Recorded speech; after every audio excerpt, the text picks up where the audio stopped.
রব্বি হাবিলি মুলকান লা ইয়ানবাগি লিআহাদিন মিনাল আলামিন। আয় আল্লাহ, তুমি এমন রাজত্ব আমাকে দাও, পৃথিবীর আর কেউ যেন এমন রাজত্বের মালিক। আল্লাহ কবুল করে নিয়েছেন।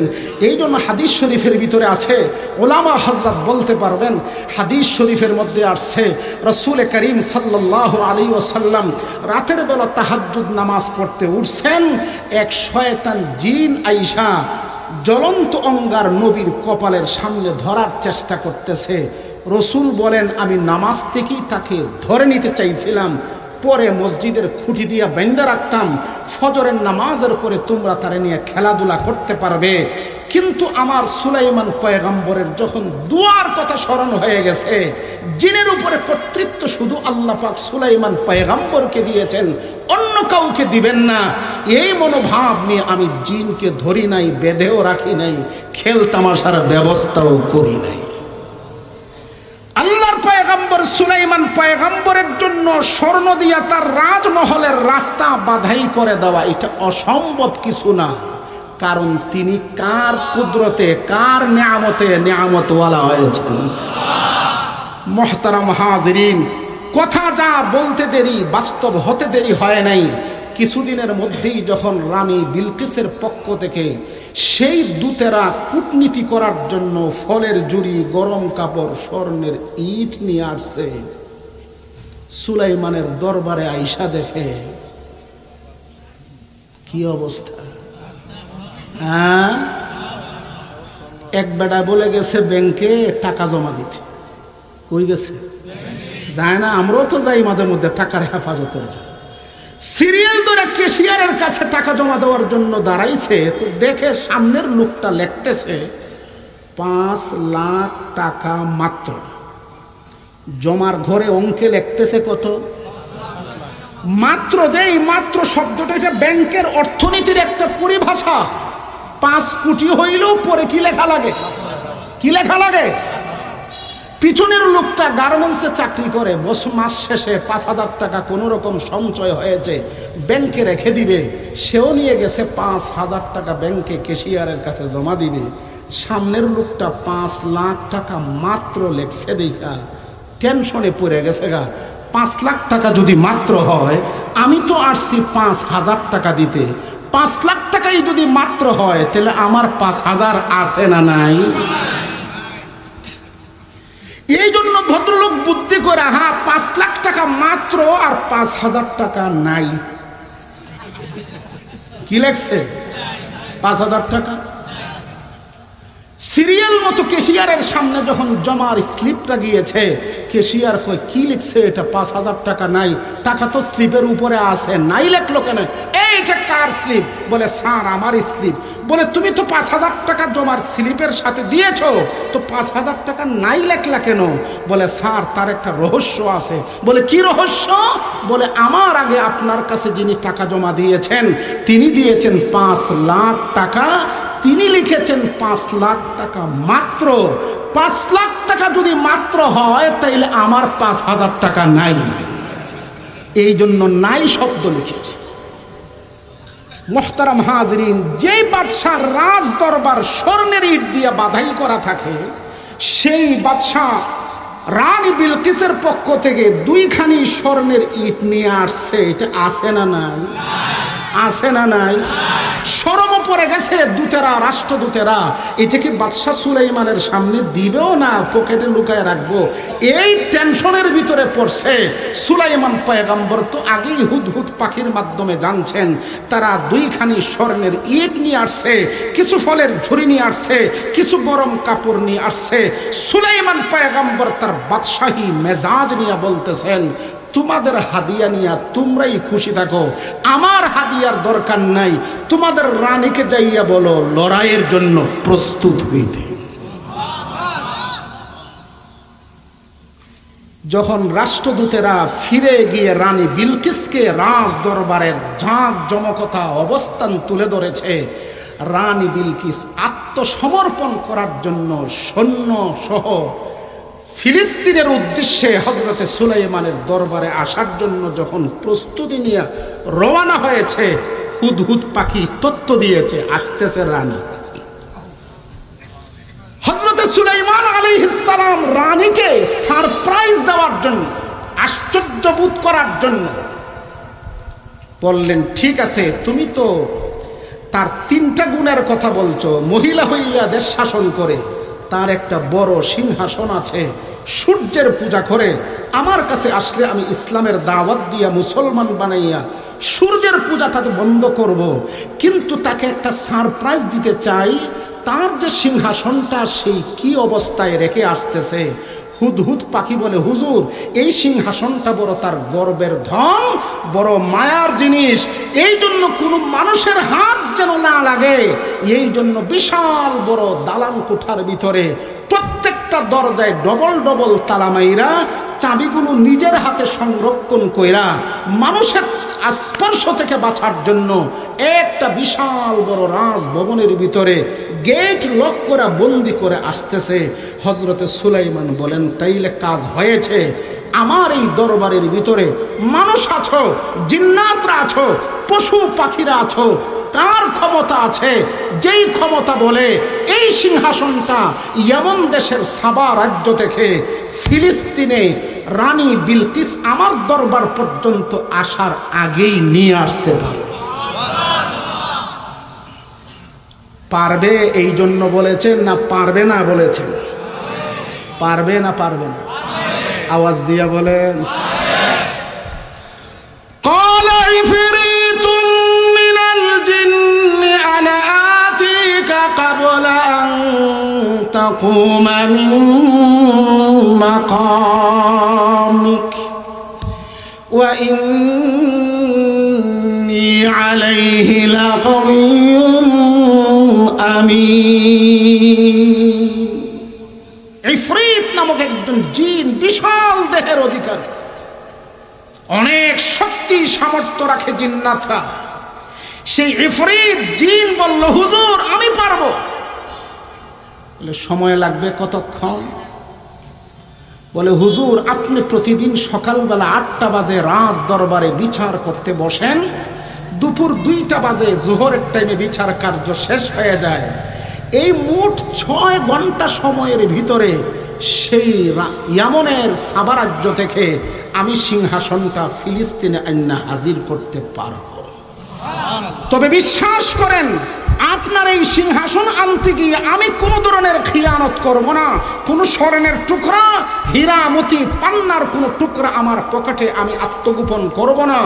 যেইভাবে আছে সেইভাবে আপনার দরবার পর্যন্ত হাজির করব। হযরতে সুলাইমান পয়গাম্বর বলেন, তুমি 8টা থেকে 2টা 6 ঘন্টা সময়ের ভিতরে আনবা, আমার আরো সময় তাড়াতাড়ি লাগবে।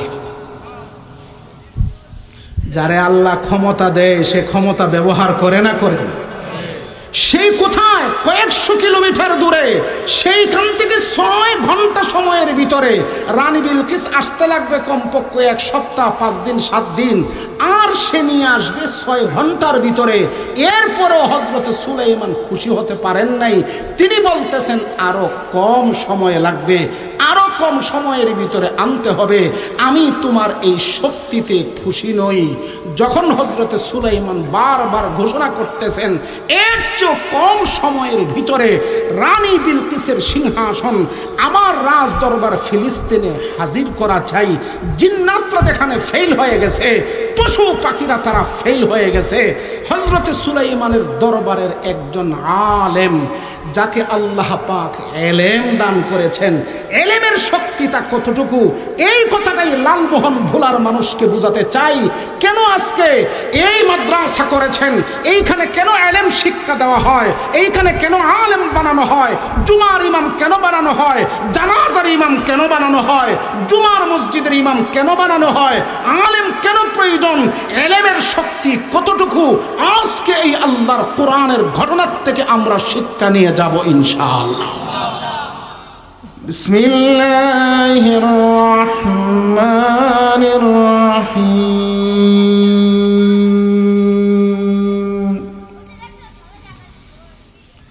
قال الذي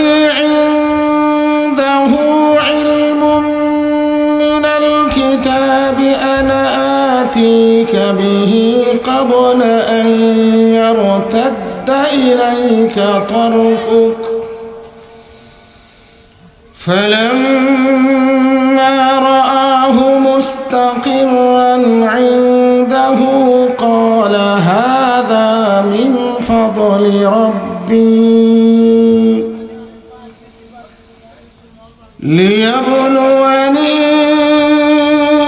أأشكر أم أكفر ومن شكر فإنما يشكر لنفسه ومن كفر فإن ربي غني كريم.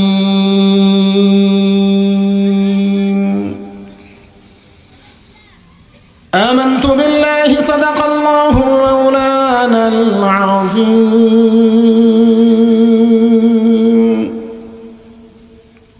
وقال رسول الله صلى الله عليه وسلم العلماء ورثة الأنبياء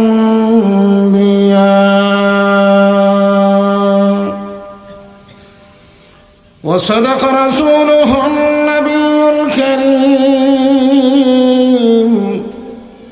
ونحن على ذلك لمن الشاهدين والشاكرين. اللهم صل وسلم وبارك على سيدنا محمد وعلى آل سيدنا محمد كما صليت وسلمت وباركت على إبراهيم وعلى آل إبراهيم إنك حميد مجيد. محبতের সঙ্গে একটু জিকির করি লা ইলাহা ইল্লাল্লাহ।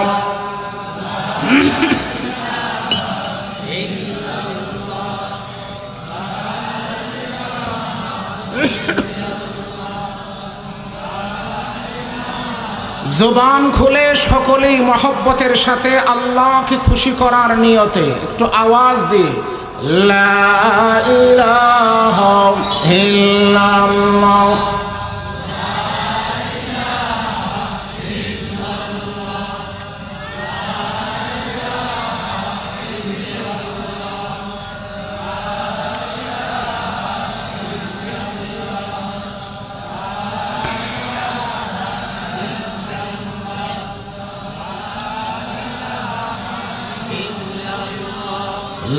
লা ইলাহা ইল্লাল্লাহ।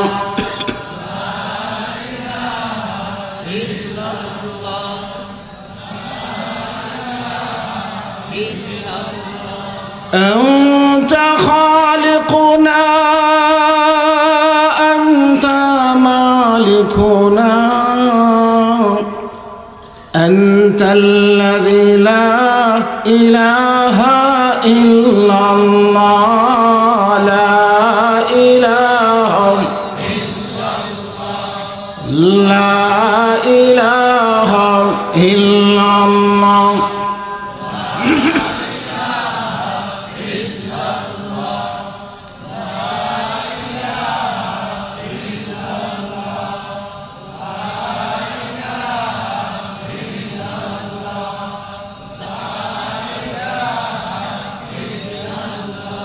لا إله إلا الله محمد رسول الله। ঐতিহ্যবাহী লালমোহন মুসলিমি আজিজিয়া কওমিয়া মাদ্রাসার উদ্যোগে আয়োজিত ষষ্ঠ বার্ষিক তাফসীরুল কোরআন মাহফিলের শেষ রজনীর এই অধিবেশনের নেহায়ত কাবিল ইহতারাম সদর ইজলাস জনাব সভাপতি মঞ্চের বাহিরে উপস্থিত মুআজ্জাজ মুকাররম হযরত উলামায়ে কেরাম, সামনে বসা পিতৃতুল্য মুরব্বিয়ানে কেরাম, ভ্রাতৃতুল্য যুবক ভাইয়েরা, বিভিন্ন মসজিদ, মাদ্রাসা, স্কুল, কলেজ, ইউনিভার্সিটির প্রিয় ছাত্রবৃন্দ, অত্র এলাকার পর্দানশীল সম্মানিতা মা বোনেরা, আলোচনার শুরুতে মহান মালিক আল্লাহ রাব্বুল আলামিনের দরবারে অন্তরের অন্তঃস্থল থেকে কালিমাতুশ শুকর উচ্চারণ করি, যিনি আমাদেরকে সৃষ্টি করেছেন। বলুন, কে তিনি? আল্লাহ। সকলে এখনো জবান খোলেন নাই, কে তিনি? আল্লাহ। আর একটু মহব্বতের সাথে আওয়াজ দিয়ে বলি, তিনি কে? আল্লাহ। সেই মহান মালিকের দরবারে ইবাদত মনে করে কালিমাতুশ শুকর উচ্চারণ করে দিলের গভীর থেকে শক্তিটুকু উজাড় করে দিয়ে সকলে একবার বলি আলহামদুলিল্লাহ। আমার প্রাণের ভাইরা, আমি যদিও ভোলাতে নতুন নই, কিন্তু লালমোহন এলাকায় নতুন। দৌলতখানে, বুরহানুদ্দিনে ইতিপূর্বে এসেছি কয়েকবার, আল্লাহ এনেছেন। আজকে হযরত মাওলানা বাহলুল সাহেবের সুবাদে আপনাদের সাথে কতগুলো নেককার মানুষের চেহারার সাথে দেখার, সাক্ষাৎ হওয়ার আল্লাহ পাক আমাকে আপনাকে আসার বসার কিছু কথা বলার এবং শোনার সুযোগ করে দিলেন। আমি চেষ্টা করব নির্ধারিত সময়ের ভিতরে আমার আলোচনাটা গুছাতে, তবে এটাও আশা করব কেউ আমাকে রেখে চলে যাবেন না। জন্মস্থান সিলেটে, লেখাপড়া করেছি চট্টগ্রামে, কর্মস্থল রাজধানী ঢাকায়। আমি আপনাদের থেকে অনেক দূর থেকে এসেছি। আমার থেকে মনে হয় না আজকের এই মজলিসে কেউ দূরে যাবেন। আছেন কেউ? সুতরাং তাড়াতা আপনাদের তুলনায় আমার কম না বেশি? হ্যাঁ হ্যাঁ, এই জন্য আমাকে রেখে কেউ যাবেন না। হয়তো আমি আওয়াজ দিয়ে সুন্দর সুললিত কণ্ঠে কথা বলতে পারি না, কণ্ঠ এটা আল্লাহ পাকের দান। এরপরও যেহেতু লালমোহন তথা ভোলা উলামায়ে কেরামের মহব্বতের জায়গা, ইতিপূর্বে যতবার আমি মেহমান হয়েছি ভোলাতে, সারা বাংলাদেশে বলে বেরিয়েছি, ভোলার মানুষ ঘর বাড়ি না থাকতে পারে, কলা পাতার বেড়া থাকতে পারে, দিলটা এত বড়। মেহমান নওয়াজ, ভোলার মানুষ আসলেই ভালো। এসে আবার শুনলাম আমাদের যারা মুরব্বী, আমি যাকে দিল থেকে মহব্বত করি তিনিও আমাকে দিল থেকে মহব্বত করেন। বহুবার হজের সফরে, উমরার সফরে একসঙ্গে সফর করার সুযোগ হয়েছে, খেদমত করার তৌফিক হয়েছে। ঢালকানগরের হযরত ওয়ালা দামাত বারাকাতুহুমের জন্মস্থান এলাকা নাকি এটাই। ওনার ছোট ভাই হযরত মাওলানা আব্দুর রহিম দামাত বারাকাতুহুম আমার মাদ্রাসায় কয়েকবার গিয়েছে। তো আমি ওনার চেহারা দেখি বলেছি, ইন্নী লা আজিদু রিহা ইউসুফ, আপনার চেহারা থেকে ঢালকানগরের হযরতের গ্রান আসে। শুনলাম ওনার এখানেই শ্বশুর বাড়ি, ওনার শ্বশুর আব্বাজানের সাথেও কথা হয়েছে, দেখা হয়েছে।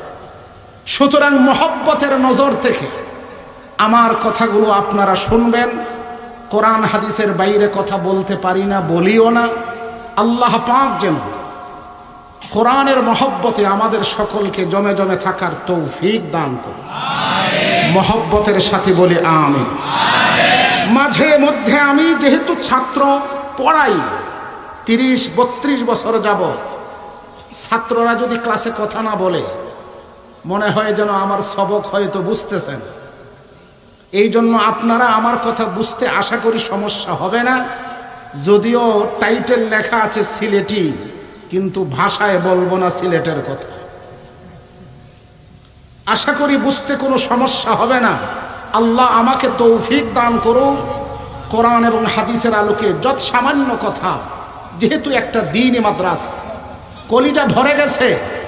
নাবালক কিছু সন্তান, আপনাদেরই সন্তান, মানুষ গড়েছেন উলামায়ে কেরাম, আপনাদের সামনে সুন্দর করে জুমার নামাজ পড়িয়েছেন। খুশি হয়েছেন না বেজার?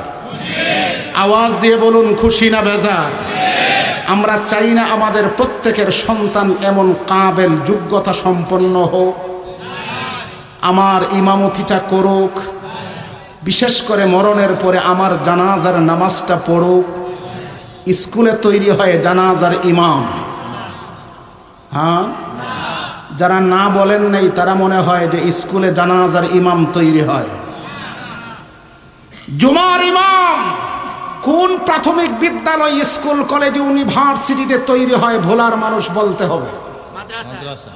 বলুন বলুন।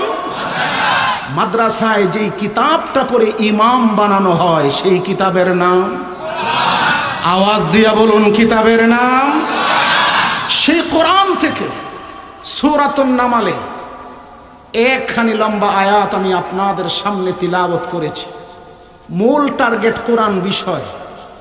কোরআন পর্যন্ত পৌঁছতে যেই বিষয়টার দরকার, আমরা যারা মঞ্চে বসা আছি, যেই সিফাতে মুত্তাসিফ, যেই গুণে গুণান্বিত, সেই গুণটার নাম হলো ইলম। সেই ইলম সংক্রান্ত দুই একটি কথা আমি আপনাদের সামনে বলার চেষ্টা করব। আল্লাহ তৌফিক দান করুন সকলে। বলুন, জমিনের মালিক আল্লাহ, ক্ষমতার মালিক আল্লাহ, সম্পদের মালিক আল্লাহ, সম্মানের মালিক আল্লাহ। সম্পদ কে দেন? আল্লাহ রব্বুল আলামিন পৃথিবীতে মানুষকে খলিফা বানিয়েছেন। খলিফা মানে প্রতিনিধি। কিছু সময়ের শাসন ক্ষমতা আল্লাহ মানুষকে দিয়েছে, আবার এই সময়ে সাময়িক ক্ষমতা দিয়া পরীক্ষা করেন। জালেম করে, ইনসাফের নিশ্চিতে করে নাকি জুলুম করে, সেইটাও কে পরীক্ষা করেন? মহব্বতের সাথে আওয়াজ দিয়া বলেন, কে করে? মুহতারাম হাজিরিন, পৃথিবীতে এমন শাসনকর্তাদের ইতিহাস আল্লাহ কোরআনে শুনিয়েছে। খুব লম্বা ভূমিকা ছাড়াই আমি আমার আলোচ্য বিষয়ে চলে যেতে চাই। পৃথিবীতে হযরতে আদম থেকে শুরু করে এখন পর্যন্ত শাসন করেছেন হাজার লাখো মানুষ। তবে পৃথিবীতে চারজন মানুষ এমন পাওয়া যায়, পূর্ব থেকে পশ্চিম, উত্তর থেকে দক্ষিণ, গোটা বিশ্ব শাসন করেছেন এমন চারজন ব্যক্তি। জোরে বলেন কয়জন? আপনারা বলেন না যে কয়জন? আশ্চর্যের ব্যাপার হলো, দুইজন ইমানদার পাক্কা মুসলমান, দুইজন বেদিন কাফের। যেই মুসলমান সর্বপ্রথম সিরিয়ালে আসেন তিনি আল্লাহর একজন পয়গম্বর, নাম হযরতে সুলাইমান আলাইহিস সালাম। বলেন সুলাইমান। নাম্বার 2, যার কথা আল্লাহ কোরআনে উদ্ধৃত করেছেন সূরাতুল কাহফে, যাকে কোরআনের ভাষায় বলা হয় যুলকারনাইন, বাংলার ইতিহাসে যাকে বলা হয় বাদশাহ ইস্কান্দার বা সেকান্দার, ইংলিশ লিটারেচারে, ইংলিশ প্রবন্ধের ভিতরে যাকে বলা হয় আলেকজান্ডার, এমন একজন মহান ব্যক্তির কথাও আল্লাহ কোরআনে আলোচনা করেছেন। এই দুইজন পূর্ব থেকে পশ্চিম, উত্তর থেকে দক্ষিণ, গোটা বিশ্বকে একক নেতৃত্বে শাসন করেছেন।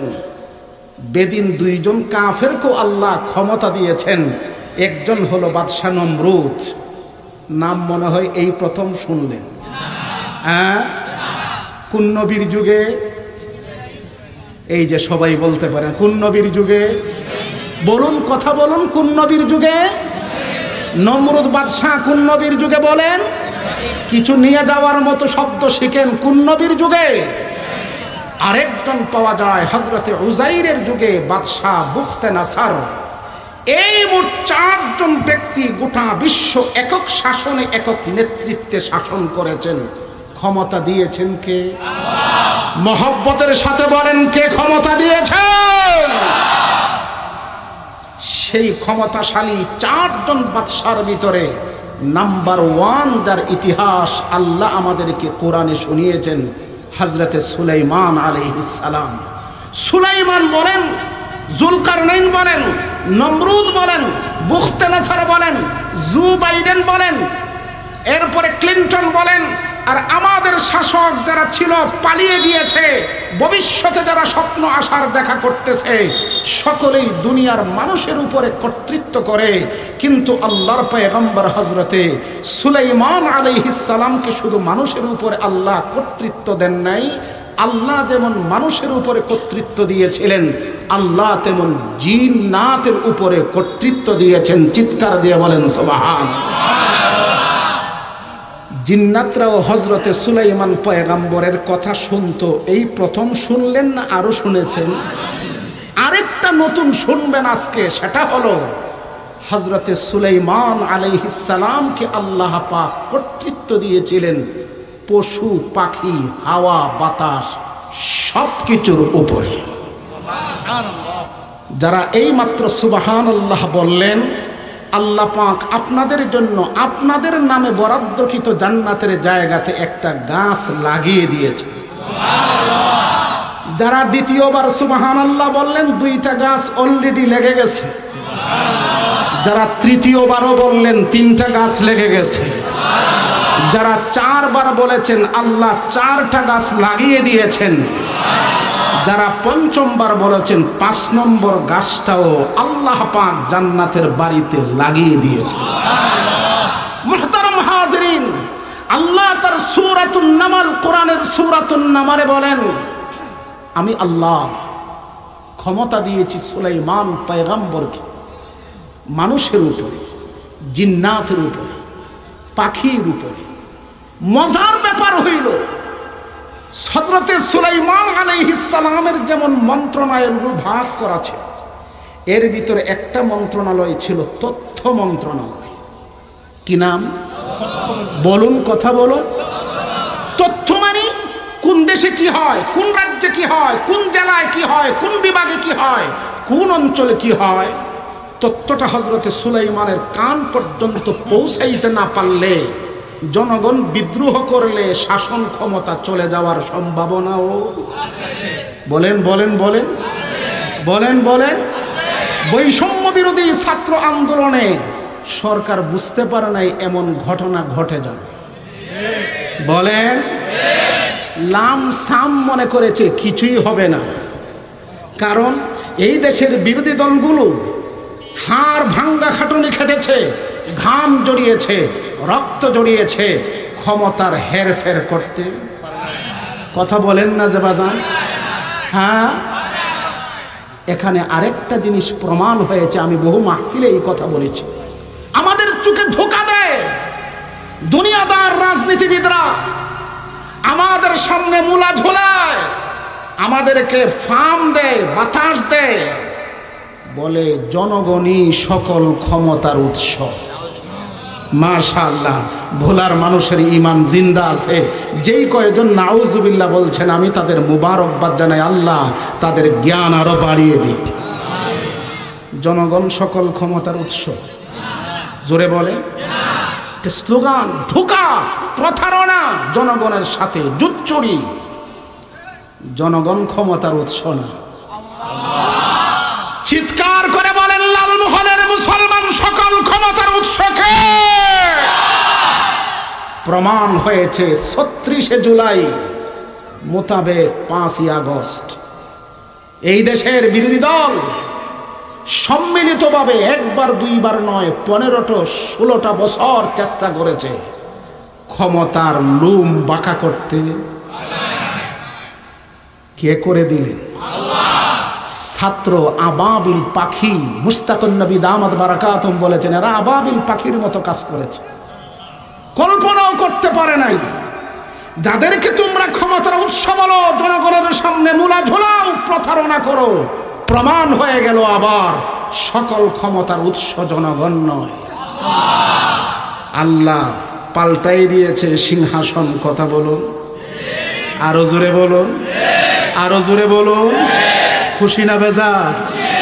জুলুমের জগদ্দল পাথর থেকে, পাথরের চাপা থেকে আমাদের বাক স্বাধীনতা এসেছে, নতুন স্বাধীনতার সূর্য উদিত হয়েছে।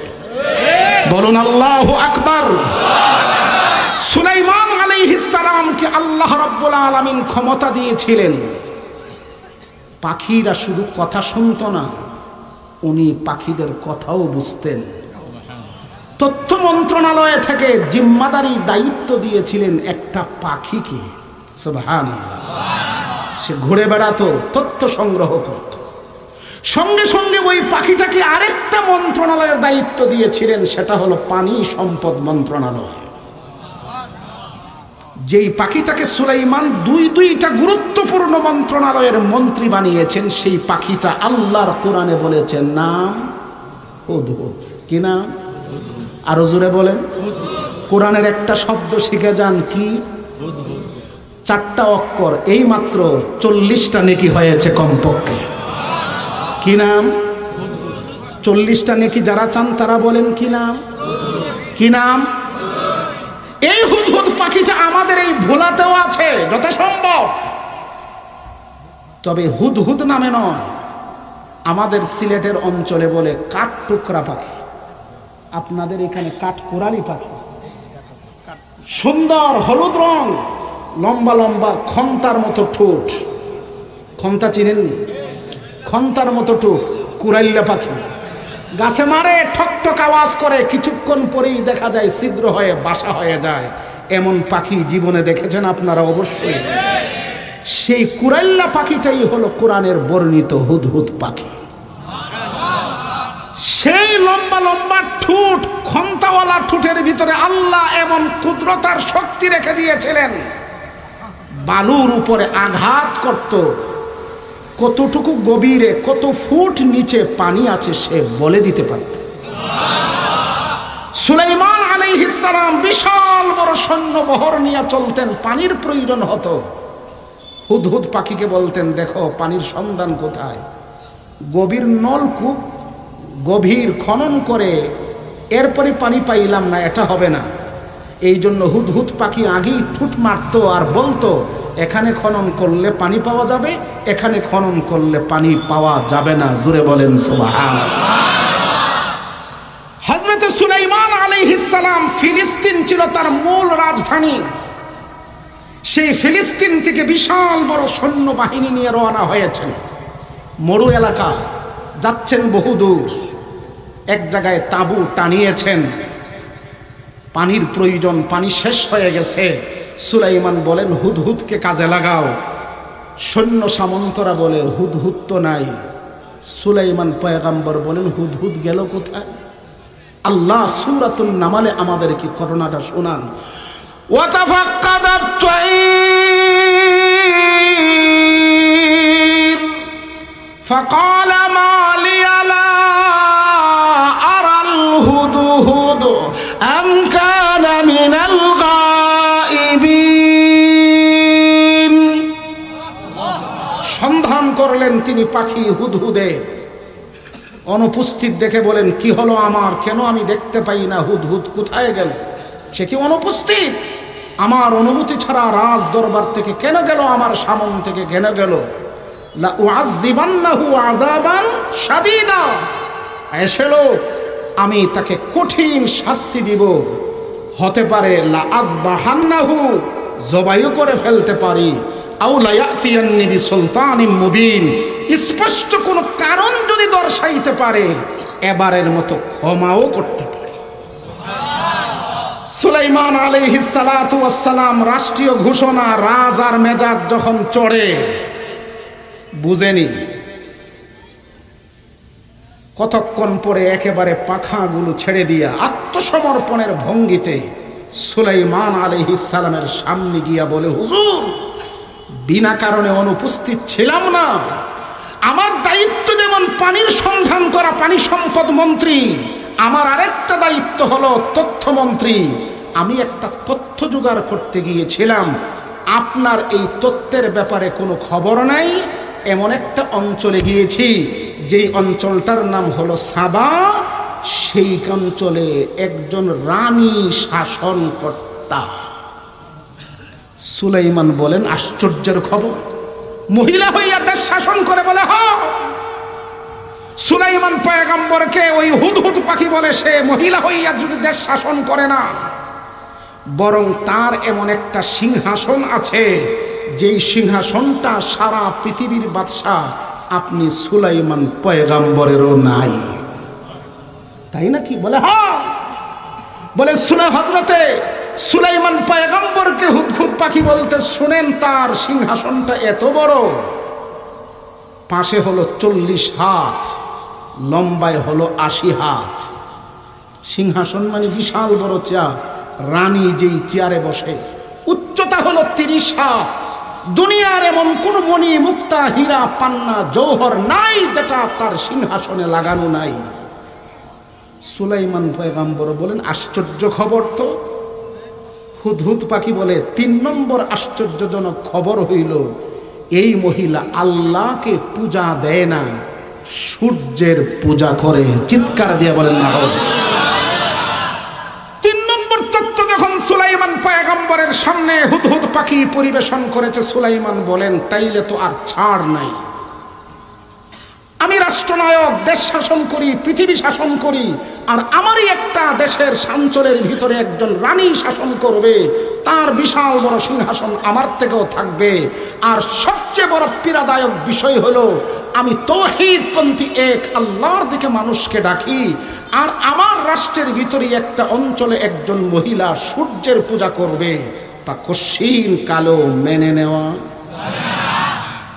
সুলাইমান পয়গম্বর পরীক্ষার জন্য বললেন, তুমি আবার ধোঁকা দেও কিনা শাস্তি থেকে বাঁচার জন্য? পরীক্ষা করব। বলে, হ্যাঁ হুজুর করেন।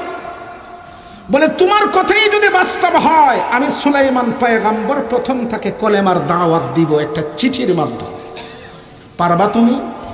বলে, হ্যাঁ অবশ্যই, চিঠিটা পৌঁছে দেব।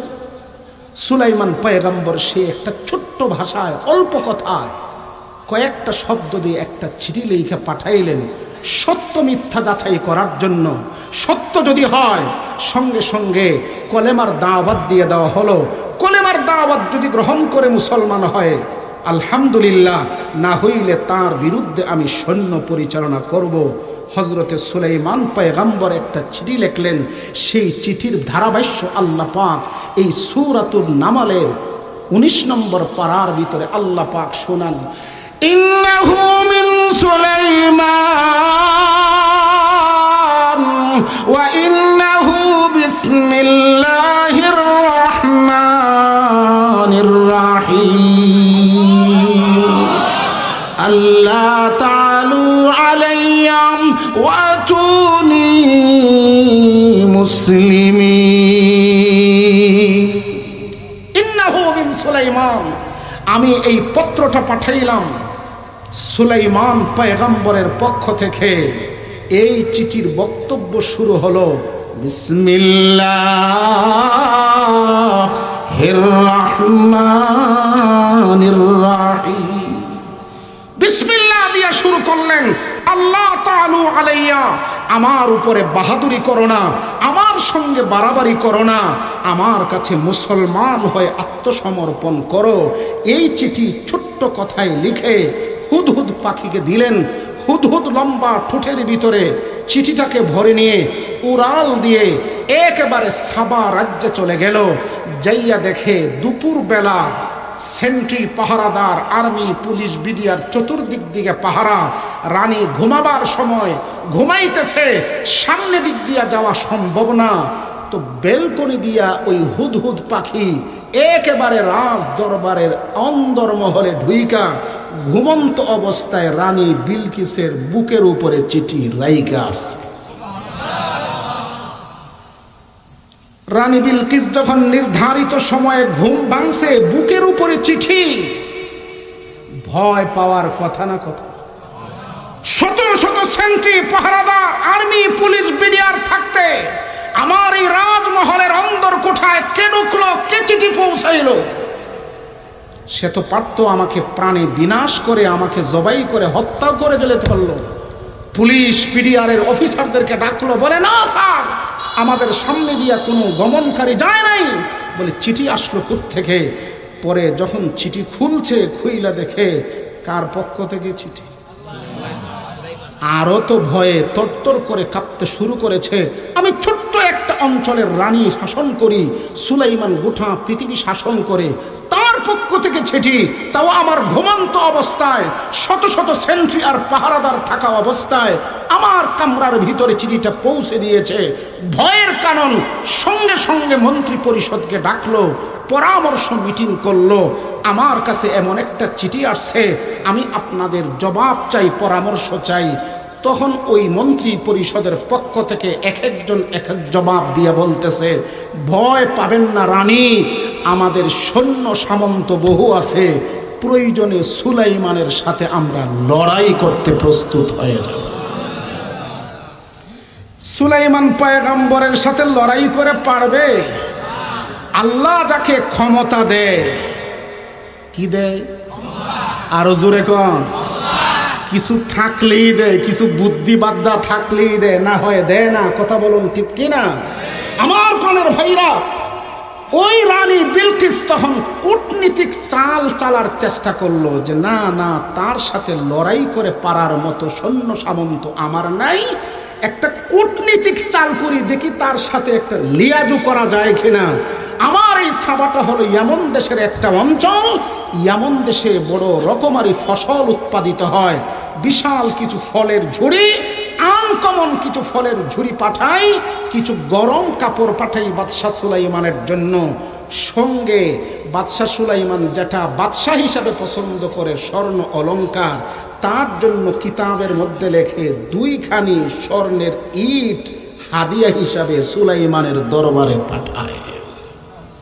কূটনৈতিক চালে চালবাজি করার জন্য হজরতে সুলাইমানের দরবারে যে রানী বিলকিসের পরামর্শ মিটিং শেষ হওয়ার পরে সিদ্ধান্ত হয়েছে, প্রস্তুতি নিতে নিতেই হুদহুদ পাখি সুলাইমানের দরবারে আইসা ঘটনা সবিস্তারে বর্ণনা করে দিয়েছে।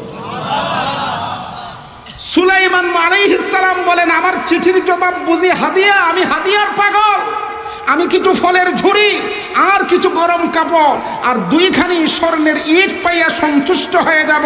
কলেমার দাওয়াত তাকে দিব না, তাকে শাসন আমি করব না, হতেই পারে না। হে জিন্নাতেরা শোনো, তোমাদের ভিতরে যত মিস্ত্রি আর যুগালি আছে প্রস্তুতি নাও। আমার রাজ দরবারে রানী বিলকিসের পক্ষ থেকে দূত আসার আগে আগে আমার মহলের চতুর্পার্শ্ব স্বর্ণ দিয়া বাধাই করে দাও রাস্তাঘাট। পৃথিবীতে আল্লাহ পাক যত ধন দৌলত পয়গম্বর সুলাইমানকে দিয়েছেন, এই পরিমাণ ধন দৌলত আর কাউকে আর কাউকে আর কাউকে দিবেন না।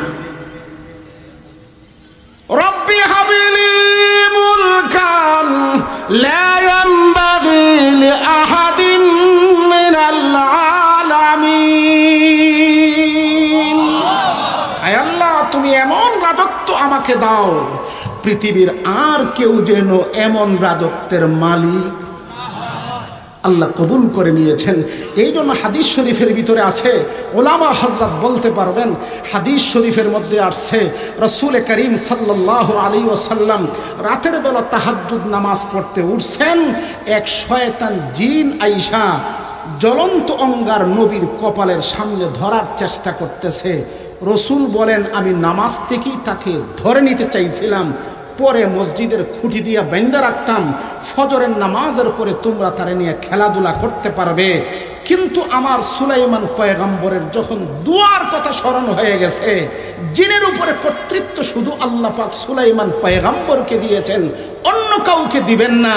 এই মনোভাব নিয়ে আমি জিনকে ধরি নাই, বেঁধেও রাখি নাই, খেল তামাশার ব্যবস্থাও করি নাই। আল্লাহর পয়গম্বর সুলাইমান পয়গম্বরের জন্য স্বর্ণ দিয়া তার রাজমহলের রাস্তা বাধাই করে দেওয়া এটা অসম্ভব কিছু না, কারণ তিনি কার কুদরতে, কার নিয়ামতে নিয়ামতওয়ালা হয়েছেন। মুহতারাম হাজিরিন, কথা যা বলতে দেরি, বাস্তব হতে দেরি হয় নাই। কিছুদিনের মধ্যেই যখন রানী বিলকিসের পক্ষ থেকে সেই দূতেরা কূটনীতি করার জন্য ফলের ঝুড়ি, গরম কাপড়, স্বর্ণের ইট নিয়ে আসছে, সুলাইমানের দরবারে আইসা দেখে কি অবস্থা। হ্যাঁ, এক বেটা বলে গেছে ব্যাংকে টাকা জমা দিতে। কই গেছে?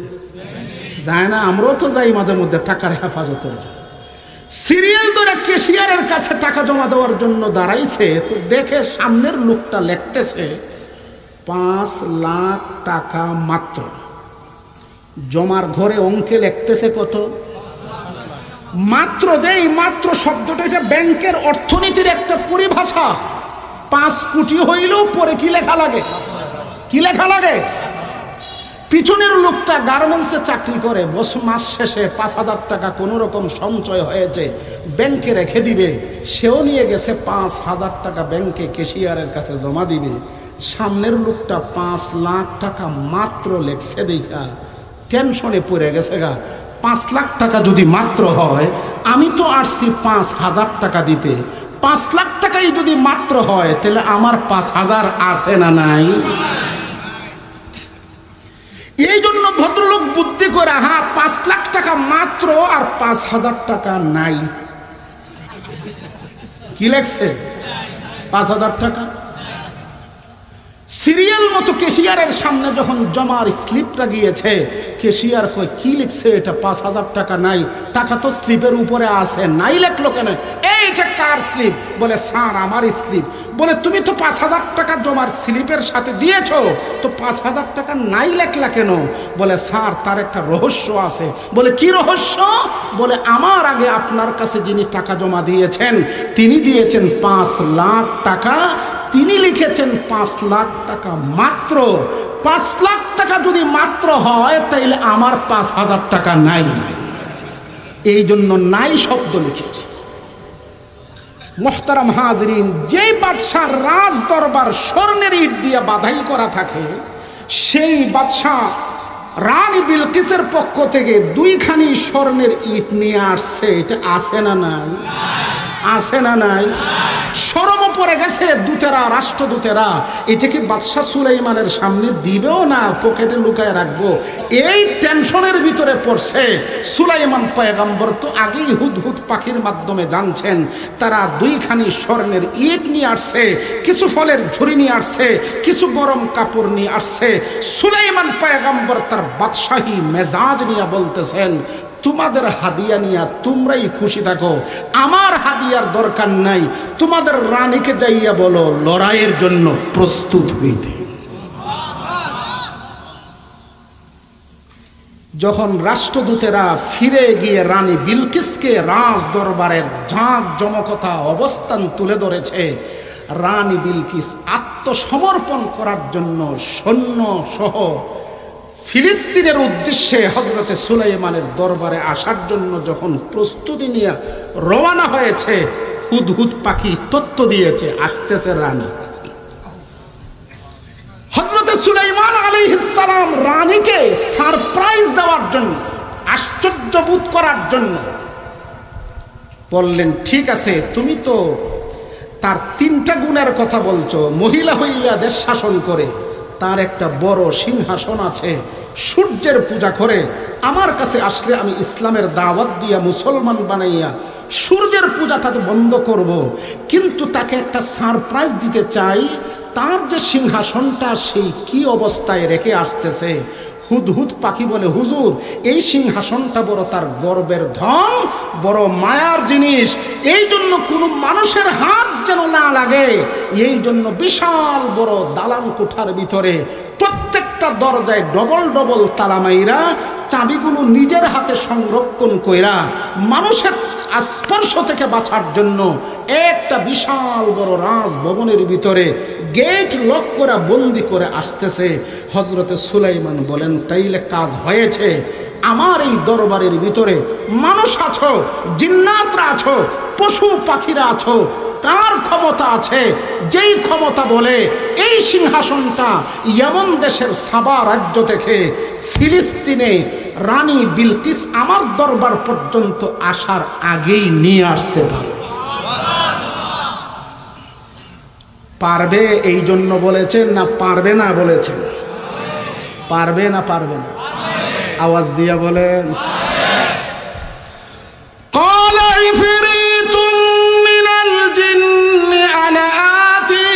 قبل أن تقوم من مقامك وإني عليه لقوي أمين।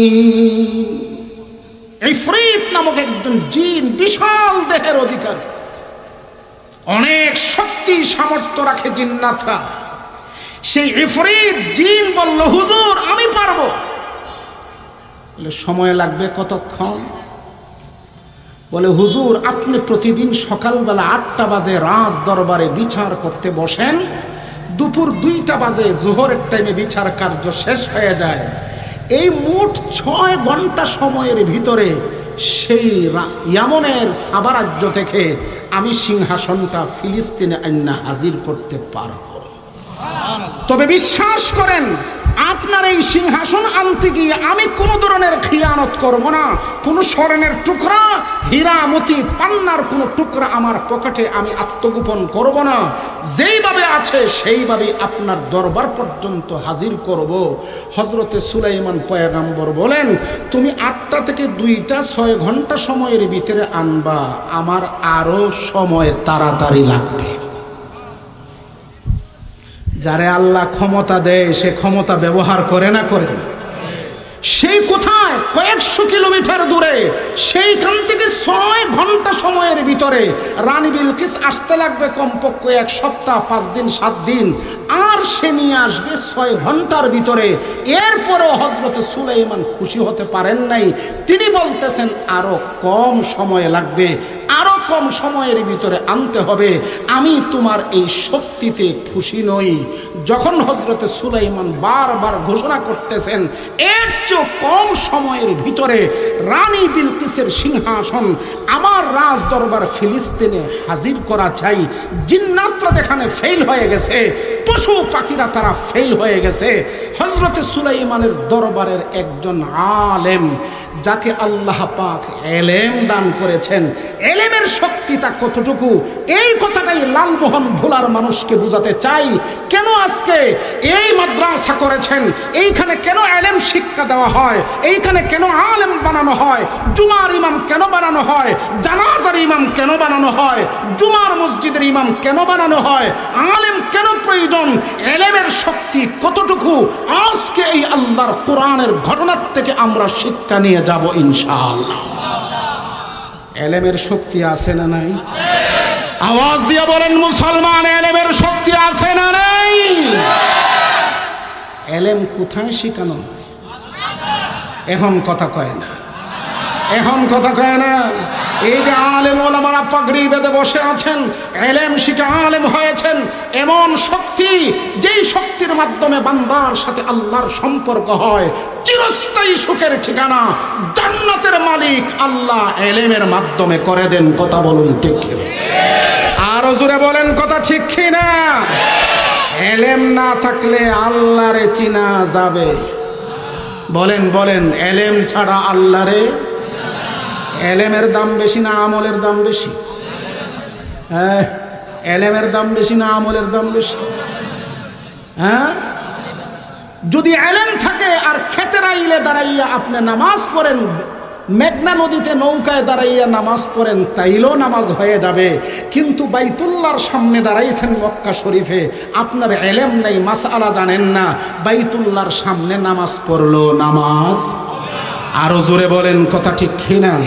এই এলেমের দরকার আছে না নাই? এলেম যারা শিখে আলেমের দরকার আছে না নাই? আজকে বড় আশ্চর্যের ব্যাপার হলো, দুঃখের সাথে বলতে হয়, একটা ফিতনা আমাদের বাংলাদেশে তৈরি হয়েছে ইতাআতের নামে, সাতপন্থী নামে, জনগণকে আলেম থেকে দূরে করে, জনগণকে আলেম থেকে দূরে সরিয়ে জাহান্নামে নিয়ে যাবার জন্য পায়ে তারা করতেছে। তাদের ষড়যন্ত্র আমরা মুসলমানরা বরদাস্ত করি না, করি না, করি না। আলেমদের সাথে সম্পর্ক রাখলে লাভ হবে না ক্ষতি? আরো জোরে কোন? আলেমদের সাথে আছেন তো ইনশাআল্লাহ? আরো জোরে বলেন, আলেমরা কারা? নায়েবে নবী। বলেন আলেমরা কারা? নবী না থাকা অবস্থায় নবীর জায়গায় যারা আছেন তারা কারা? আল উলামা ওয়ারাসাতুল, নবীদের ওয়ারিস, আমাদের নবীর ওয়ারিস।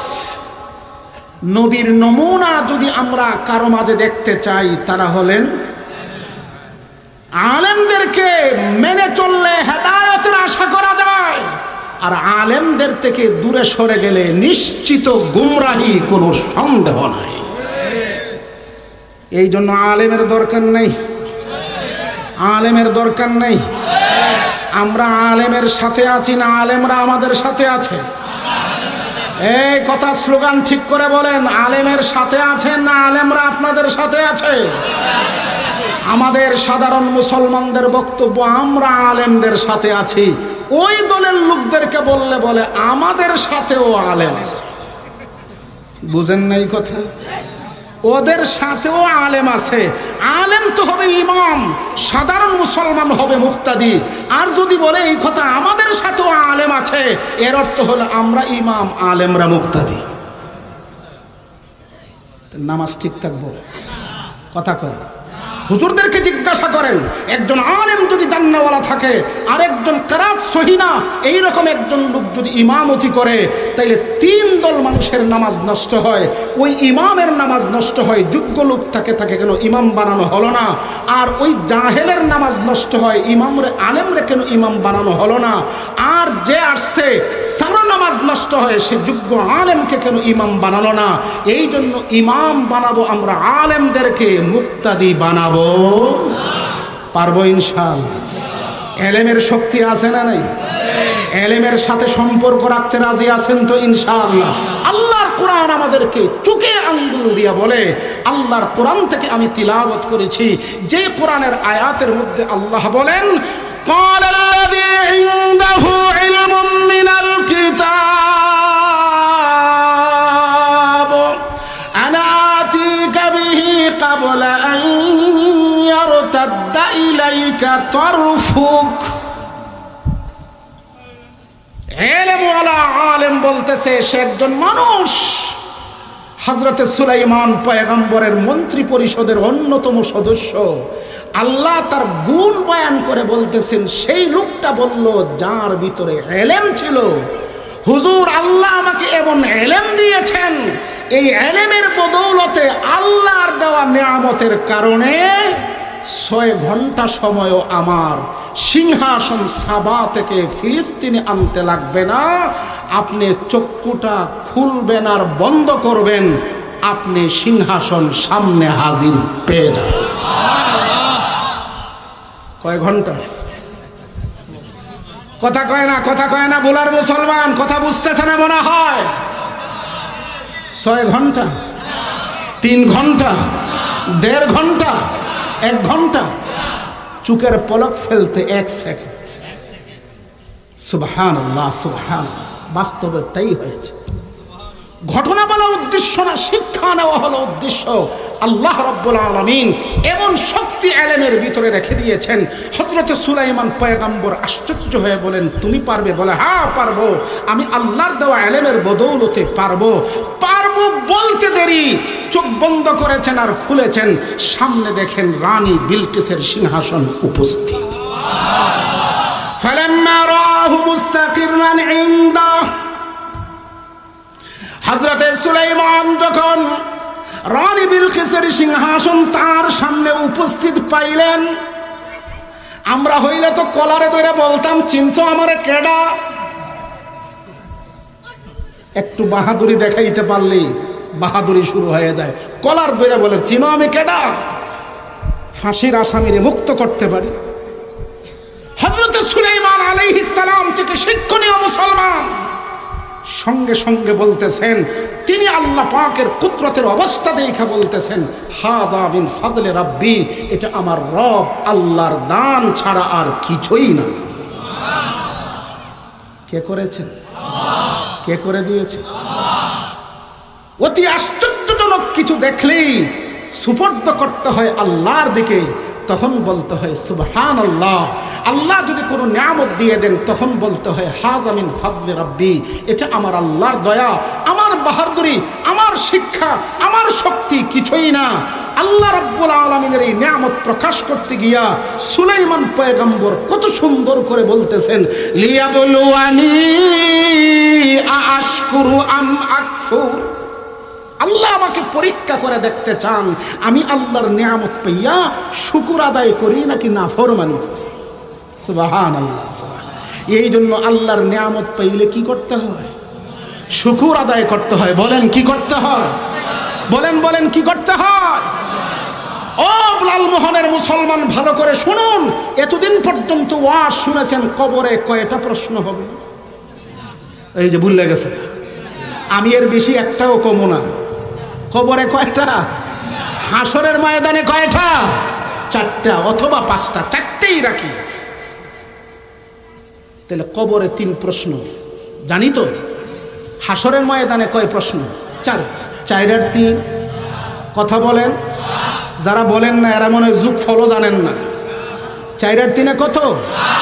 কবর জগতে 3 প্রশ্ন, হাসরের জগতে 4 প্রশ্ন, দুনিয়ার জগতে কয় প্রশ্ন? দুনিয়ার জগতে আল্লাহ মানুষের সামনে রেখেছেন 2টা প্রশ্ন। কয়টা?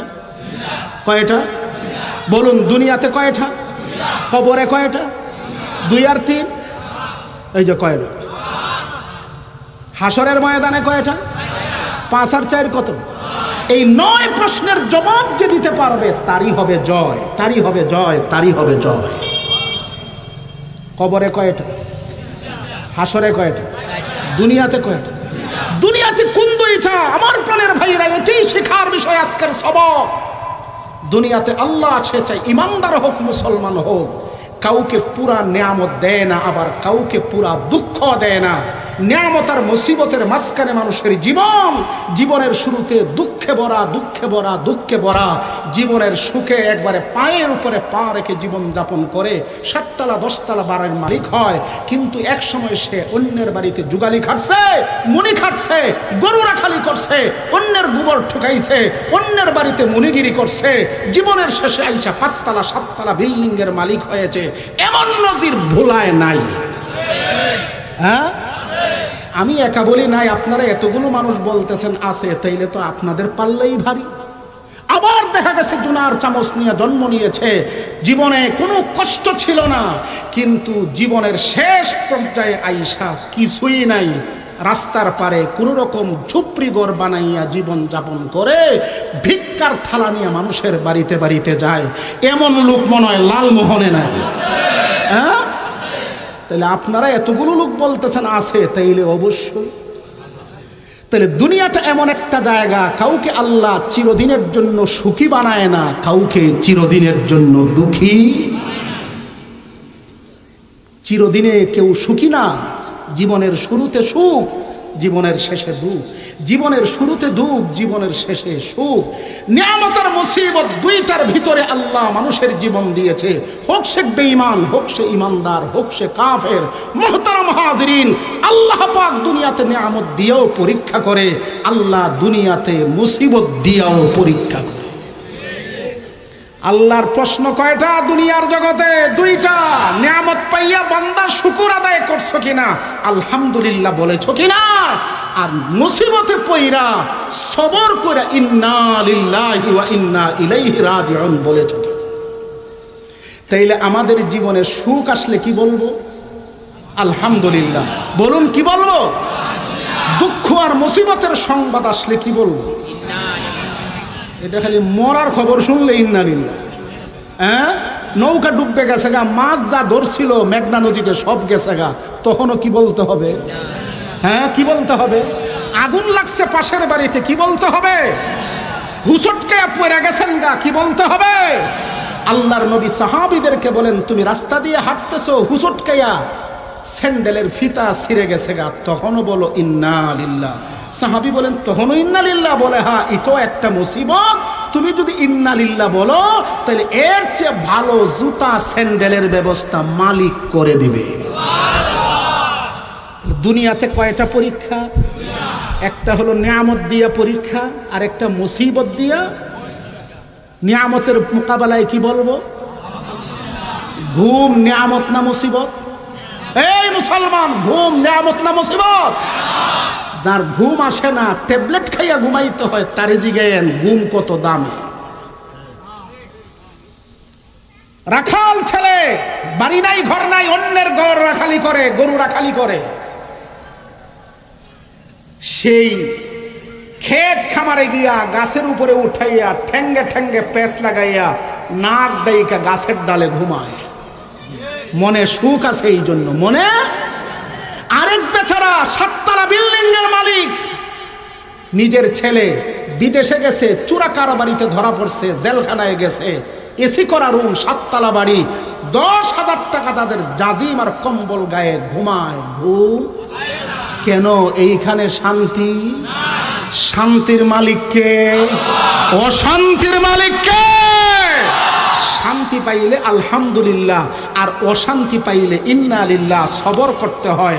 মুহতারাম হাজিরিন, এই শিক্ষাটাই হযরত সুলাইমান পয়গম্বর সূরাতুন নামালের ভিতরে, যেহেতু তাফসীরুল কোরআন মাহফিল, এই জন্য তাফসীরের আলোকে কিছুটা চেষ্টা করেছি। হযরত সুলাইমান পয়গম্বর বলে, লিয়াবলুয়ানি আশকুরু আম আকফুর, মহান মালিক আমাকে পরীক্ষা করতে চায়, এত বড় নিয়ামত যে আমি পাইলাম, আমি কি তার শুকর আদায় করলাম না নাফরমানি করলাম? ওয়ামান শাকারা ফাইন্নামা ইয়াশকুরু লিনাফসিহি। শুনো হে লালমোহনের মুসলমান, আল্লাহ নিয়ামত পাইয়া যে শুকর করবে, আলহামদুলিল্লাহ বলবে। ঘুম থেকে উঠার পরে এই জন্য নবীজি আমাদেরকে দোয়া শিখাইছেন, পড়ো আলহামদুলিল্লাহিল্লাযী আহইয়ানা বাদামা আমাতানা ওয়া ইলাইহিন নুশুর।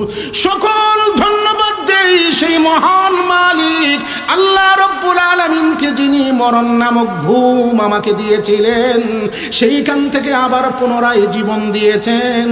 কিন্তু জীবন আজকে দিয়েছেন, 1 সপ্তাহ দিবেন, 1 বছর দিবেন, 1 মাস দিবেন, শেষ পর্যন্ত কিন্তু আমার মালিকের নিকটেই ফিরে যেতে হবে। ও আমার লালমোহনের মুসলমান, কত রকমের খাবার আমাদের প্লেটে আসে, আমরা বক্তাগিরি যারা করি আমাদের তো খানার অভাব নাই। 5, 7, 10 রকমের তরকারি হাজির, হয়তো মেজবান করে মনে করি, কিন্তু মেজবান করে না, কে করায়? আর জোরে বলেন, কে করায়?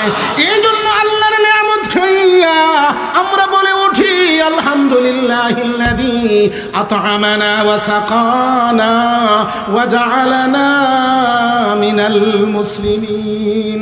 বাথরুমে গিয়ে পেশাব করি, এমন একটা যন্ত্র আল্লাহ রব্বুল আলামিন দিয়েছেন। দুনিয়াতে কত মেশিন আবিষ্কার হয়েছে, ওই মেশিন চলতে গেলে পেট্রোল অকটেনের প্রয়োজন হয়, না হয় কম দামি ডিজেলের প্রয়োজন হয়, তেল মোবিলের প্রয়োজন হয়।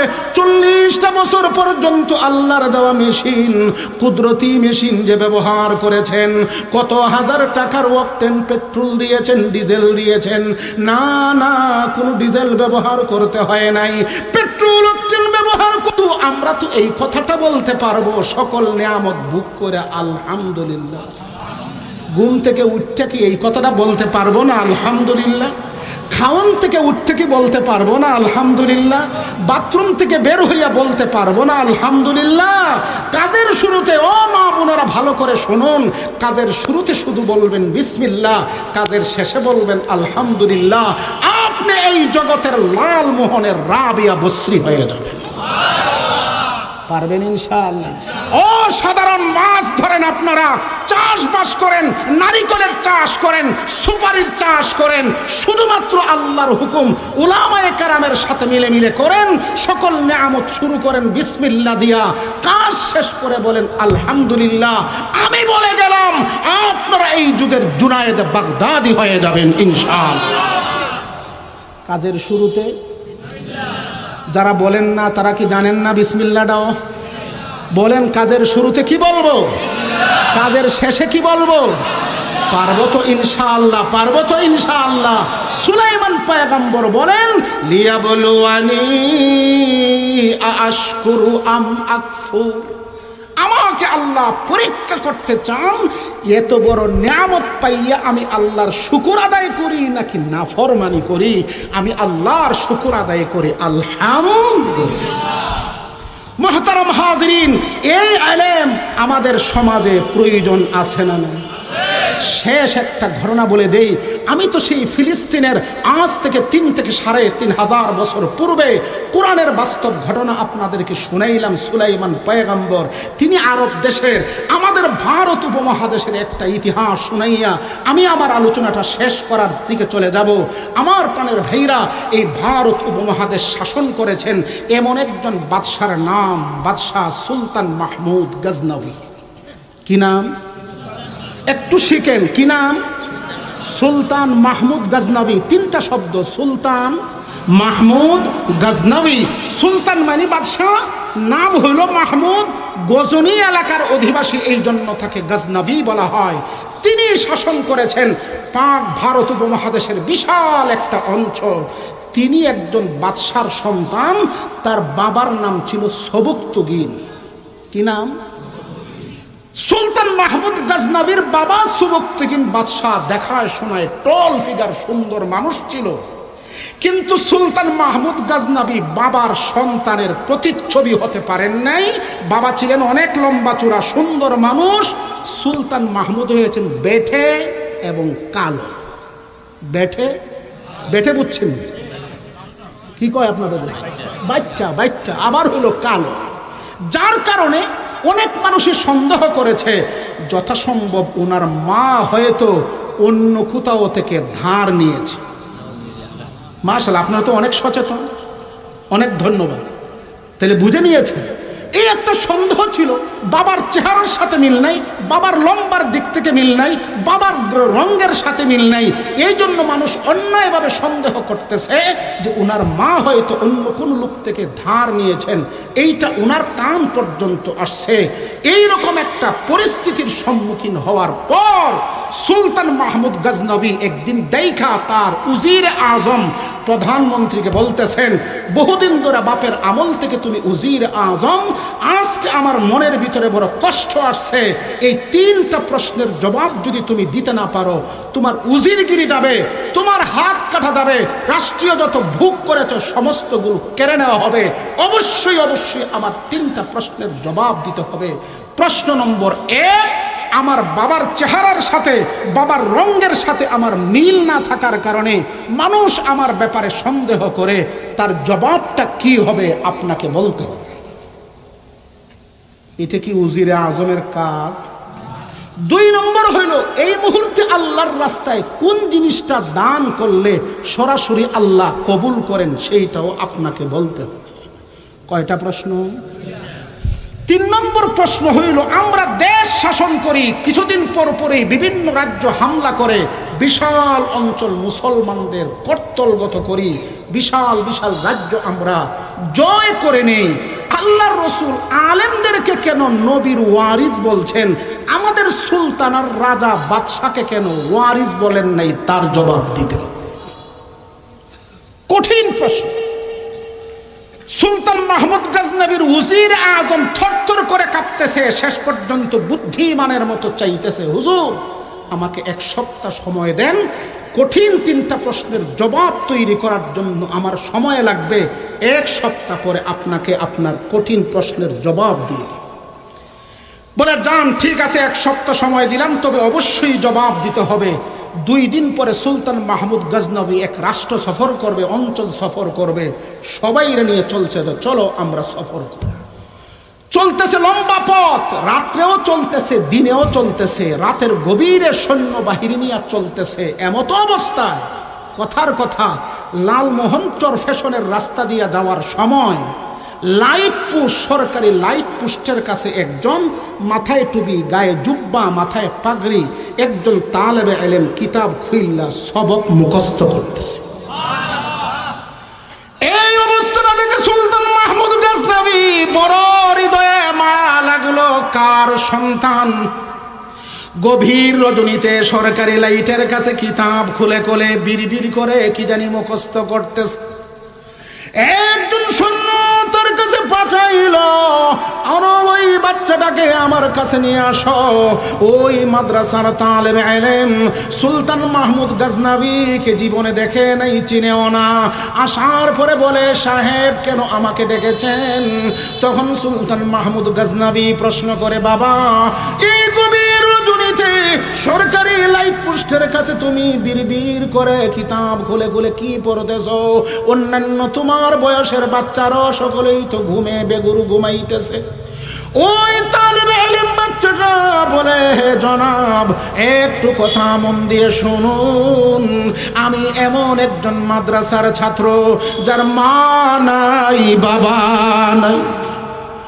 আমাকে মাদ্রাসায় পড়ার জন্য ভর্তি করানো হয়েছে, কিন্তু আমি যে পড়বো সেই রকম কোনো হারিকেনের ব্যবস্থা নাই, তেলের ব্যবস্থা নাই।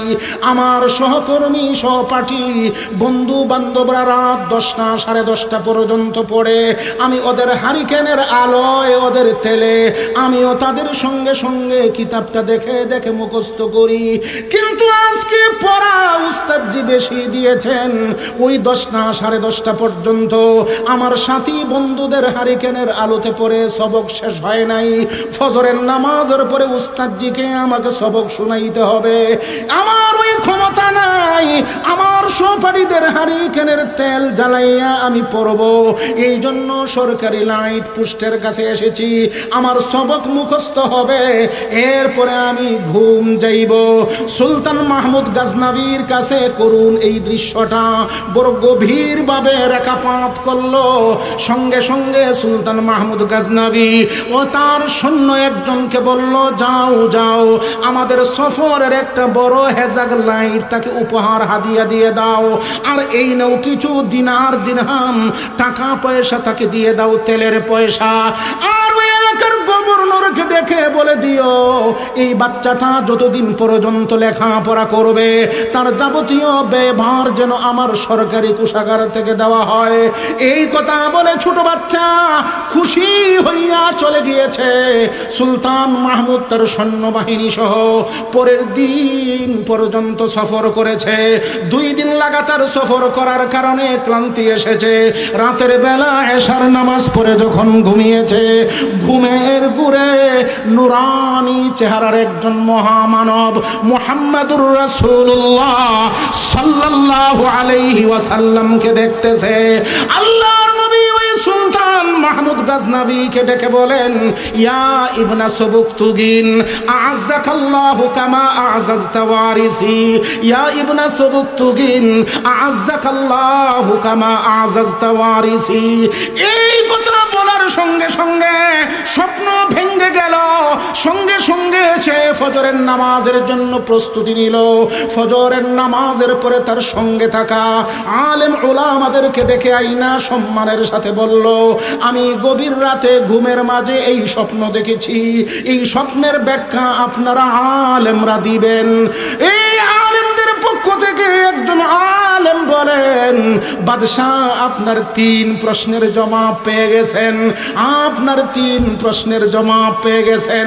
2 দিন পূর্বে ওজির আজমকে কঠিন কঠিন 3টা প্রশ্ন করেছেন, তিনি সময় নিয়েছেন, জানি না পারবেন কিনা, কিন্তু স্বপ্ন যুগে আপনার 3 প্রশ্নের জবাব আল্লাহর নবী দিয়ে গেছেন। ইয়া ইবনা সুবুকতুগিন বলেছেন, আপনাকে সুলতান মাহমুদ গাজনবী বলে সম্বোধন করেন নাই। ও সুবুকতুগিন বাদশার ছেলে, আপনার প্রথম প্রশ্ন, আপনার বাবার চেহারার সাথে আপনার চেহারার মিল নাই, আপনার বডির সাথে আপনার বাবার বডির মিল নাই, কিন্তু সন্দেহের কোনো কারণ নাই, আল্লাহর নবী সাক্ষী দিয়েছেন আপনি আপনার বাবা সুবুকতুগিনের সন্তান। ইয়া ইবনা সুবুকতুগিন বইলা আপনার মনের সন্দেহ আল্লাহর নবী দূর করে দিয়েছেন। 2 নম্বরে এই মুহূর্তে কোন আমলটা আল্লাহর দরবারে কবুল হয়েছে? রাতের গভীরে আপনি যে তালেবে ইলমকে হেজাগ লাইট দিয়েছেন, তেলের পয়সা দিয়েছেন, লেখাপড়ার জন্য দায়িত্ব নিয়েছেন, এই মুহূর্তে আল্লাহর নবী আপনাকে সংবাদ দিয়া বলেন আল্লাহর দরবারে এই আমলটা কবুল হয়েছে। আ'আজ্জাকাল্লাহু কামা আ'আযাজতা ওয়ারিসি, আল্লাহ তোমাকে সম্মানিত করুন যেমন তুমি আমার ওয়ারিসকে সম্মানিত করেছো। 3 নম্বর প্রশ্নের জবাব দিয়েছেন, রাজা বাদশারা আল্লাহর নবীর ওয়ারিস নয়, বরং মাদ্রাসার আলেম তালেবে ইলমরা হলো আল্লাহর নবীর ওয়ারিস। ইঞ্জিনিয়ার ওয়ারিস, ইঞ্জিনিয়ার সাহেব ওয়ারিস, প্রফেসর সাহেব তো ওয়ারিস, হ্যাঁ, ডাক্তার সাহেব তো ওয়ারিস। আজকে ধর্মীয় দলগুলোর নেতৃত্ব দেয় ডাক্তার। কথা বলুন, ধর্মীয় দলের প্রধান কে? ডাক্তার। ধর্মীয় দলের সেক্রেটারি কে? অধ্যাপক। নবীর ওয়ারিস। বলেন বলেন, কয়জন ইঞ্জিনিয়ার মিললে একজন আলেম হতে পারবে? কয়জন ইঞ্জিনিয়ার মিললে? এটা বুঝতেছেন না মনে হয়। আচ্ছা বলেন তো, আপনাদের দেশে কয়টা ছাগল মিললে একটা গরু হয়? জেনাজে জেনাজে না, আমার কথার জবাব দেন। কয়টা মুরগি মিললে একটা ছাগল হয়? 100টায়। কয়টা মুরগিতে একটা ছাগল হয়? আর কয়টা ছাগলে একটা গরু হয় বলেন? হয় না? কয়টা মহিষে একটা বাঘ হয়? কয়জন ইঞ্জিনিয়ার মিললে একজন আলেম হয়? কথা বলে না, কথা বলে না, সবাই সবাই কথা বলে না। কয়জন ডাক্তার মিললে একজন আলেম হয়? আজকে এতাআতের নামে তোমরা ইঞ্জিনিয়ারকে মুরব্বি মানো, আলেমকে বর্জন করো। ডাক্তারকে মুরব্বি মানো, আলেমকে বর্জন করো। আলেমদের থেকে মুসলমানকে সরাও। কোরআন আসছে আলেমের সাথে উম্মতের সম্পর্ক জোড়ার জন্য, আর তোমরা সম্পর্ক তুলে দাও। হেদায়েতের লক্ষণ না, গুমরাহির লক্ষণ। হেদায়েতের লক্ষণ না, গুমরাহির লক্ষণ। আমি একা বদরুল আলম সিলেটি খারাপ হতে পারে, আমাকে একা মাইনেন না, কিন্তু এই মঞ্চে যত উলামায়ে কেরাম আছেন, এই 10 জন 15 জন আলেম একসাথে গুমরাহ হব না। একা গুমরাহ হতে পারে, একা গুমরাহ হওয়ার সম্ভাবনা আছে, সম্মিলিত ইজমায়ের সাথে গুমরাহ হওয়ার সম্ভাবনা নাই। সুতরাং আলেমকে মানবো না ইঞ্জিনিয়ারকে মানবো? আলেমকে মানবো না ডাক্তারকে মানবো? ভালো করে বুঝেন, নবীর ওয়ারিস কে? তালেবে ইলম। এইখানে তালেবে ইলমের একটা কারখানা আছে না নাই? এই কারখানার সাথে যাদের সম্পর্ক হবে তাদের ঈমান আমলের হেফাজত হবে, তাদের ঈমান আমলের। আর এই কারখানার সাথে যাদের সম্পর্ক নষ্ট হবে, ঈমান আমল নষ্ট হবে। সম্পর্ক কেমনে লাগাইবেন? আলেমদেরকে মহব্বত করবেন, পারবেন? মাদ্রাসার মুহতামিমকে পাইলে সালাম দিবেন, মহব্বত করবেন, চা খাওয়াইবেন, বিস্কুট খাওয়াইবেন, পান খাইলে পান খাওয়াইবেন, বাসায় দাওয়াত দিবেন। এরপরে একটা মাসলা শিখবেন, পারবেন ইনশাআল্লাহ? হ্যাঁ? আবার কইতেন না তো হুজুর আলিক দেন, আলিক দেন। কি আর আলিক, কি আর আলিক? আমার এলাকায় অনেক সময় হুজুর সালাম দিছি, আলিক দেন। আরে কি আর আলিক দিন? মাসলা হইল তুমি সালাম দিছো একবার, হুজুর খেয়াল করেন নাই, কত ফিকির হুজুরে। ছাত্রের বোর্ডিংয়ের ব্যবস্থা করতে হবে, লজিংয়ের ব্যবস্থা করতে হবে, মাস শেষে হুজুর ছাত্র উস্তাদদের বেতনের ব্যবস্থা করতে হবে, মাদ্রাসার বিল্ডিংয়ের কাম ধরেছে সেইটার উন্নয়ন কেমনে করতে হবে, ফিকির করতেছে উন্নয়নের। আর আপনি কোন ফাঁকে আস্তে করে একটা সালাম দিছেন, হুজুর খেয়াল করে নাই, এখন হুজুরের দোষ ধরে কয় হুজুর সালাম দিছি, আলিক দেন। আপনাদের এলাকায় মনে হয় এরকম মানুষ নাই? আজব কথা তো, হ্যাঁ? অথচ নিয়ম হলো, রসুলের সুন্নত হলো, একবার সালাম দিয়েছেন, উনি খেয়াল করেন নাই, আপনি সালামের সওয়াব মনে হয় পাইতেন না। হ্যাঁ, পাইব যে, পাইব যে। আবার সালাম দেন, উনি খেয়াল করেন নাই, আপনি দ্বিতীয়বার সালামের সওয়াব পেয়ে যাবেন। 3 নম্বর বার সালাম দেন, এরপরও যদি উনি খেয়াল না করেন, ইচ্ছা করে যদি সালামের জবাব না দেন, গুনাহগার হবেন। অনিচ্ছা করে দিলে কোনো গুনাহগার হবেন না, আপনি 3 বার সালামের 3 ডবল সওয়াব পেয়ে যাবেন। তাহলে আজকের থেকে তো আর বলবেন না হুজুর সালাম দিছি, আলিক দেন, বলবেন না তো ইনশাআল্লাহ? যারা মুখ বন্ধ এরা বলবে মনে হয়, যারার মুখ বন্ধ এরা মনে হয় বলবে। বলবেন? কয়বার সালাম দিবেন? আপনি সালামের পরিপূর্ণ সওয়াব পেয়ে যাবেন। হুজুর যদি শূন্য না দেয়, ওয়াজিব তরকের গুনাহ হুজুরের হবে, আপনার কিছু না। আর যদি বেখেয়ালি না দেয়, ওনারও কোনো গুনাহ হবে না, কিন্তু আপনি 3 ডবল কি পেয়ে যাবেন। পারবেন তো ইনশাআল্লাহ? হুজুরদের সাথে পিছনে লাগিয়ে থাকবেন না। হুজুর কি লম্বা টুপি পরলো নাকি গুল টুপি পরলো, 5 কলি পরলো না জালি পরলো, জুব্বা পরলো না ফারা পাঞ্জাবি পরলো, এইগুলি খুঁজবেন। হুজুরদের সাথে দিল থেকে মহব্বত করবেন। কেন? আল উলামা ওয়ারাসাতুল আম্বিয়া, উলামায়ে কেরাম নবীদের ওয়ারিস। নবী থাকলে নবীকে যেই মহব্বতের সাথে দেখতাম, আলেমের চেহারার সাথে ওই মহব্বতের নজর দিব তো ইনশাআল্লাহ। শেষ কথা, শেষ কথা, শেষ কথা। আজকেও আমার সঙ্গে যিনি সফর সঙ্গী, আমারই বান্দাজাদা, আমারই সন্তান বাহলুলের সাথী, একসাথে ঢালকানগর তারা দাওরায় হাদিস পড়েছে। আমার ওই বান্দাজাদা উলুমুল হাদিস 2 বছর পরে ইফতা 2 দ্বিতীয় বর্ষে পড়তেছেন। বাহলুল তো আপনার সালে চলে গেছে। আমি আমার বিবিকে বলি, আমি মনে করি এটা আল্লাহর দেওয়া নেয়ামত। তোমার ঔরসে, তোমার গর্বে যদি তোমার সন্তান আলেম হতে চাও, আমার এখানে অনেক আলেম উলামা মেহমান আসে, মহব্বতের সাথে ভক্তির সাথে তাদের মেহমানদারি করবা, দেখবা তোমার গর্ভে আমার ঔরসে আল্লাহ হাফেজ আলেম দিবে। আমি তার 100% ফলাফল পেয়েছি, আলহামদুলিল্লাহ, আলহামদুলিল্লাহ।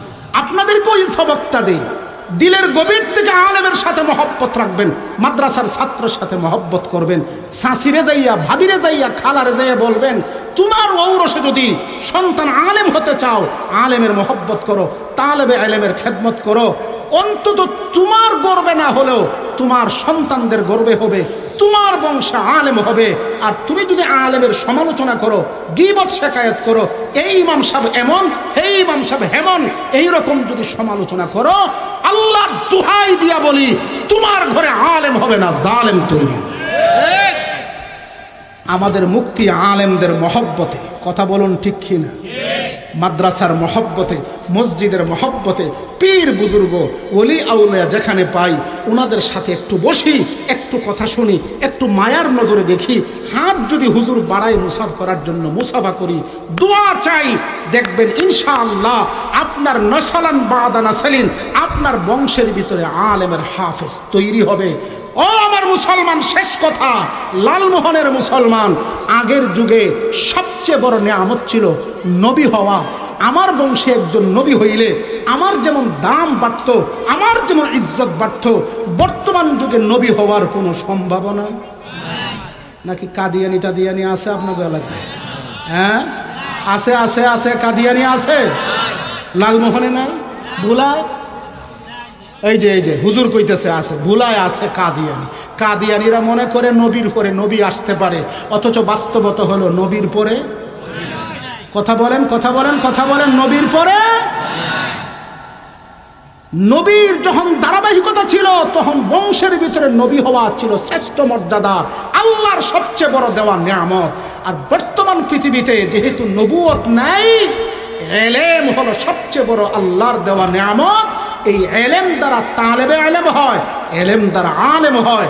আমার আপনার বংশের ভিতরে আলেম হাফেজ তৈরি হওয়া আল্লাহর সবচেয়ে বড় নিয়ামত পেয়ে যাওয়া। আর এই নিয়ামত আসবে আলেমদের সাথে শত্রুতা করলে না মহব্বত রাখলে। আল্লাহ পাক আমাদেরকে তৌফিক দান করুন, আলেমদের সাথে মহব্বত রাখবো। আলেম তৈরি হয় যেখানে, ফ্যাক্টরিটার নাম ওই যে বাজান কথা কয় না, বলেন বলেন, ফ্যাক্টরির সাথে মহব্বত রাখলে এই ফ্যাক্টরির মাল আমাদের এখানে সাপ্লাই হবে, আমরা আলেম পাবো, হাফেজ পাবো। মসজিদ থেকেও মাদ্রাসা বেশি দরকার। বলে হুজুর এটা কি কইলেন? মসজিদে মুয়াজ্জিন কে বানায়? ইমাম কে বানায়? এই যে হুজুর নামাজ পড়াইতে আসে, জিগান তো কোন মসজিদে পড়ে ইমাম হইছে না মাদ্রাসায় পড়া? তাহলে মসজিদের আগে কি দরকার? এই জন্য মাদ্রাসার দরকার। এই কথাটা বুঝতে পারছি তো ইনশাআল্লাহ। আল্লাহ পাক এই বুঝার উপরে আমাদের সকলকে আমল করার তৌফিক দান করুন। এখানে আজকের মতো শেষ করি। আল্লাহ পাক এই পর্যন্ত 2 দিন ব্যাপী উলামায়ে কেরাম যেই সকল কথা বলেছেন, সেই সকল কথার উপরে আমাকে, আমাদের সকলকে আমল করার তৌফিক দান করুন।